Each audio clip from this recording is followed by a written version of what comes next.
Hong Kong Exchange recently announced it's launching an Asia and emerging markets futures and options contracts under a license deal with MSCI, with you.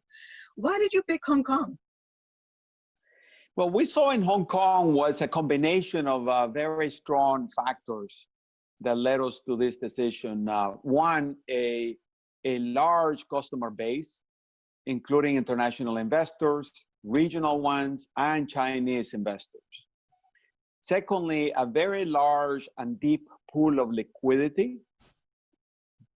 Thirdly, an ability to build an ecosystem, not only of exposures around the world, but also, very importantly, a greater China ecosystem, combining in futures contracts exposures to Taiwan, to Hong Kong, and to the various types of investments in China, such as China overseas investments versus China Asia investments, and also not only listed futures but also options, and then lastly and very importantly, the ability to develop structured products and over-the-counter derivatives by our clients of those listed options. As you know, Hong Kong is the largest, if not one of the largest, structured product markets in the world.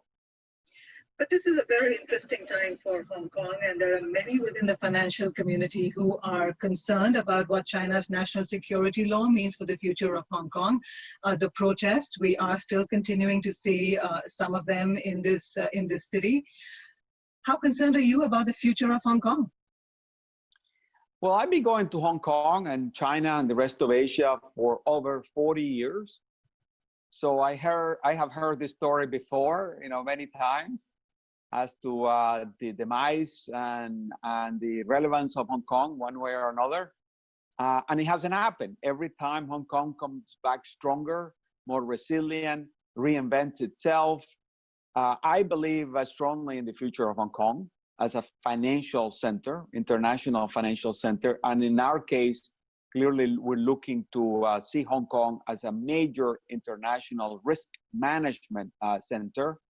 A lot of it is not only because the rest of the world will need Hong Kong to access China, regardless of geopolitical tensions. China will continue to be a large economy, a very large financial markets in China, and therefore international investors will want to be in China, and Hong Kong is one of the gateways, if not the gateway, to do that. China would also need Hong Kong because they will need a place where there is more advancement currently of trading, of laws and systems and regulations. So both parties will need Hong Kong one way or another, regardless of all the other tensions.